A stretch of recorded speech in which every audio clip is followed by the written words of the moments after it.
I am Alin. I am living a nomadic carnivorous lifestyle.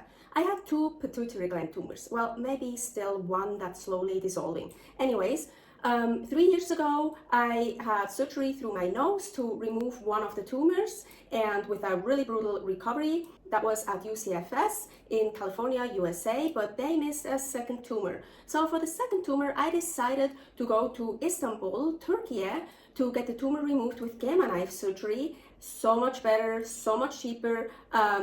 Here are videos about it. Well, I'm gonna link one video here, the first one. I made a 4-part series about that. Anyways, now we are traveling around and living in cheap countries so we can save up money to pay back my debts from the first surgery that was so expensive, and so we can actually save up some money to have a comfortable life. Okay, so carnivore can be lived in many different ways. So I consume meat, fish, seafood, eggs, raw, either goat's or sheep's milk, kefir and filet, yogurt, salt and water, sometimes lemon rinds in water, and lots of supplements. I don't use any spices and no dairy except for the ones I just mentioned. In Turkey, all the food is spiced. So yeah, in a way, it's really sad that I couldn't eat any of the traditional foods and experience a culture like that. But you know what? Honestly, I'm super glad I can't eat any of those things without getting really sick, because otherwise I would have been so overwhelmed. I am so obsessed with food. I would want to try every single thing. I would overeat. I would be overwhelmed. I couldn't enjoy life. Like before I was carnivore, when I was on vacation or so, I couldn't even enjoy the vacation. Like in Turkey, I couldn't have enjoyed going to the rock tombs, looking at those beautiful tombs, going to the Mediterranean, walking in a beautiful park. I couldn't have enjoyed all these things because all I would have thought about is food. When, where, what are we gonna eat? Food. So you know what? I'm actually super glad I'm not able to eat any of these things without getting super sick. So of course I didn't eat any of the traditional foods. So what did I eat? The lamb is to die for. I don't think I ever had such good lamb in my life before. It was so mild, so good, but so tasty. So, oh my gosh, I can't describe it, especially in Istanbul. The lamb was so good. Well, I've only had lamb once in Fethiye. We stayed in Fethiye for 2 months and in Istanbul only for 2 weeks. There I had my Gamma Knife stuff. So unfortunately, I didn't eat any more lamb later on because it's so expensive. Meat in general, protein, is so expensive in Turkey. Yes, of course, it is still cheaper than in Reno, Nevada, USA, where we came from, but it's still expensive, especially in Turkey. The people don't earn as much money, so for them, it's fucking expensive. It's so crazy. It's not good. So for beef, we basically just bought ground beef. And sometimes we found it even frozen at the bin or A101. These are like grocery stores. But the funny thing was, so the frozen ground beef was cheaper than the unfrozen one, so we always bought the frozen one. But as soon as we bought all of the frozen packages from one of those stores, they didn't restock them anymore, so they were gone. It was like funny, I don't know why. Oh, and I have to say, also the ground beef was much better than the ground beef we got in Reno. But I have to be honest, in Reno, we just got at Winco those, I think it was 10-pound tubes, like where the meat, the ground beef was really like stuffed into it. So it's like super compact, like these big tubes. So it was good quality, it was good, but it didn't taste nearly as good as the one we got in Fethiye. And those were just like 400-gram packages, and it was loose. It wasn't like compact, it wasn't pressed together. So, and the taste, it was so good. I loved it. But chicken and especially fish was actually much cheaper in Turkey. So, oh my gosh, the salmon, the Turkish salmon, again, to die for. So I was never really a fan of cooked salmon. I always loved it raw or lox, like rabbit lox, called smoked. But cooked, grilled, in the oven, whatever, it's just, no, it like dries out and stuff. The Turkish salmon, it doesn't matter. Raw, cooked, whatever, it's so delicious. I didn't know salmon can actually be delicious cooked. It's really amazing. I even made a recipe how to make a salmon in the oven, super easy here. Well, I have to say, I'm sure it was so super delicious because I had such super quality fish. I grew up in Switzerland, Bern, so there's no ocean. Well, yeah, we have some lakes, but you don't really get good fish and seafood, even in Reno. Reno is not on the ocean either. Well, again, lakes, salmon, they are also in lakes. But it's just Reno and Switzerland, those are not really good fish and seafood places. So I really enjoyed that in Turkey. But of course, there's also fish that is more expensive, like the John Dory. Oh my gosh, that was amazing.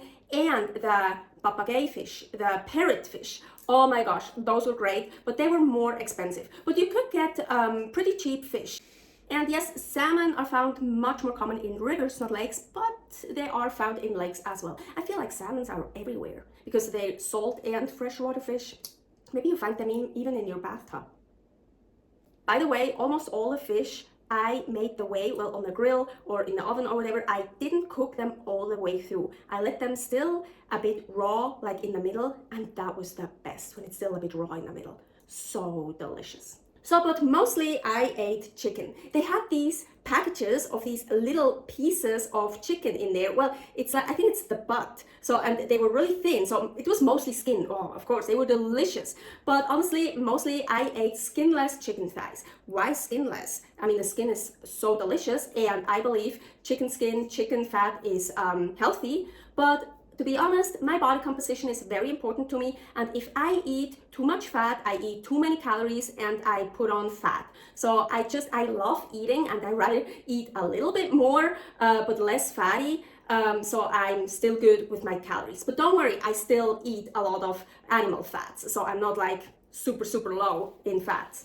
Oh, and the skinless chicken thighs, they were actually super delicious. Because like skinless chicken breast, well, chicken breast I'm not a fan of anyways, but the chicken thighs, they were so juicy. They were delicious. They were totally good. Oh, and we were so lucky we got an apartment with a barbecue on our balcony. So of course, we had some barbecues. And once we even put a duck on the barbecue. And the duck was totally affordable. It was cheaper than beef or lamb and much cheaper than in Reno. It was so delicious. Eggs were sometimes super cheap, so the prices kept changing almost every day. So guys, it was kind of hard to like keep up. First in Istanbul, we bought eggs by the butcher, and they weren't cheap, but they were so delicious. They were really tasty, nutritious, and so good. But then later on in Fethiye, we just bought those 30-piece packs at A101 because they were just much cheaper. They were about $2.30 for 30 eggs. So yes, we have to save money, so we didn't buy the more expensive eggs. So I mean, those eggs were good. They were totally fine. Oh, how happy I was when I found raw goat's milk. So cool. So back in Reno, I dried raw goat's milk and raw sheep's milk, kefir and fili to bring it over. So now then in Fethiye, I tried to restart the raw goat's milk kefir and the raw goat's milk fili. The fili, unfortunately, I wasn't able to restart again, but the kefir, it worked. And how it worked. So the raw goat's milk kefir got so super thick. I was never able to get the goat's milk in Reno thick. I also had raw goat's milk, but totally different quality. The raw goat's milk in Fethiye, oh my gosh, it was so mild, not goaty at all. It was so delicious. And as mentioned, I got it so thick, the kefir. It was to die for. We always got the raw goat's milk from the farmer's market, and it's so funny. They sold it in like those PET bottles. Like I think once we got a Fanta, then a Sprite, and the Pepsi, and the Coca-Cola. So unfortunately, raw dairy is still prohibited in Nevada. But I did find a local farm where I got my raw goat's milk from, but unfortunately, they fed their goats grains, so they were grain fed, what I didn't really like, but hey, I got raw goat's milk there. But it was nothing compared to the raw goat's milk in Turkey. So I'm pretty convinced in Turkey, the goats, they are just grass-fed, or at least mostly grass-fed. We saw a lot of goats just outside and eating grass all day long. We also saw some goats in stables, but I think it's cheaper for them to just eat grass than having to spend money on grains, because, well, it's not like green there, but it's much greener than in Reno. Reno is a desert, so you don't have any green. Paul, of course, was able to taste traditional foods. I will make a separate video about that. The water from the faucet was totally drinkable, so that's what we mostly drank. But once in a while, we treated ourselves to carbonated water, and they call that in Turkey soda water. If you have any questions about my stay in Turkey, it doesn't have to be carnivore related or about my tumor, my nomadic life, or whatever, just put it down in the comments. Look how beautiful those are. Shit, they look so beautiful. Never seen those before. European sea bass, Turkish salmon, and bream, like gilt-head bream. Turkey was our first destination, and I am planning to make a video about being carnivore in a different country. In all of the countries we'll be staying for a while. Right now I am in Belgrade, Serbia, so the next video will be carnivore in Serbia. Thank you very much for watching. Please subscribe here, click the bell button for notifications. No, you can't follow me on Instagram. They deleted my account permanently. They didn't even wait for those 180 days for me to apply that it shouldn't get deleted. So maybe later I'm gonna make another one. I don't think so, I don't know. But stay happy, stay healthy. Bye.